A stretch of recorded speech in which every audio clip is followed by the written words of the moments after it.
All right, so I am Niasha Joseph, and I did my concept diagram on undernutrition. So there's three spheres that tie together to cause undernutrition, and that's biology, culture, and environment. So the three rectangles beneath that list the three independent variables related to each sphere that then tie into our dependent variable, which is undernutrition and whether or not a person is likely to suffer from it or not.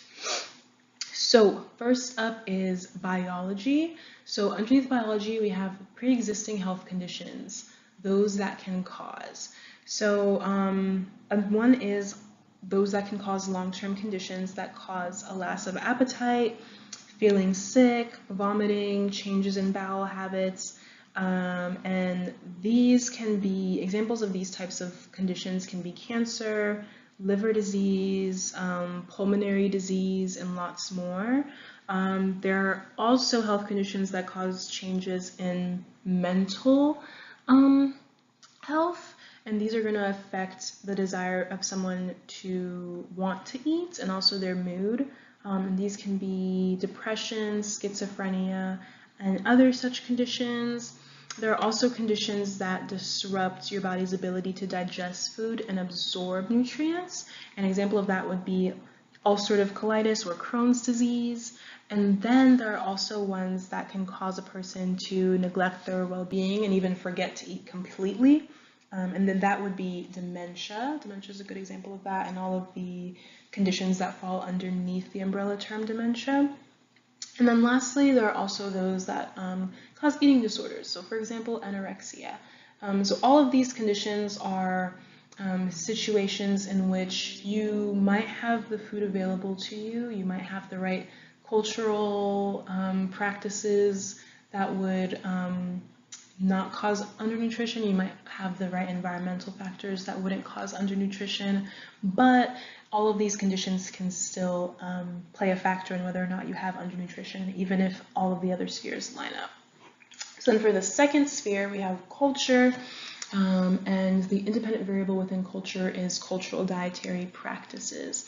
So one such practice are food taboos. So different cultures have various food taboos. An example of a food taboo I found was in Kenya, and there's a specific tribe in Kenya called the Maasai tribe, and they view vegetables to be considered livestock food. So for them, they have a taboo against eating vegetables, and that in turn creates a culture in which there are a lot of people who aren't getting the nutrients that they need from vegetables.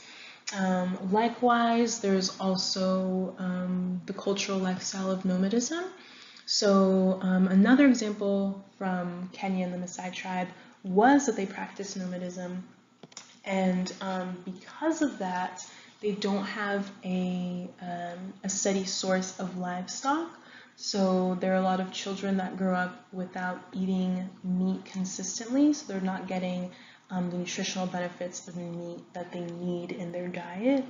And then there's also different cultures that have various views on meat. So some cultures don't eat meat at all, some only eat specific types of meat prepared in different ways, and that all ties into one, whether or not they're even getting it into their diet, and two, the way they prepare it can go into the different, if they're getting diseases from the meats, if it's spreading bacteria, etc. So their views on meats are important. And then lastly, lack of breastfeeding. So they're all cultures that do have a lack of breastfeeding, and in which their babies' diets aren't necessarily supplemented with the nutrients they're not getting from breastfeeding. So that also goes into undernutrition from a cultural perspective.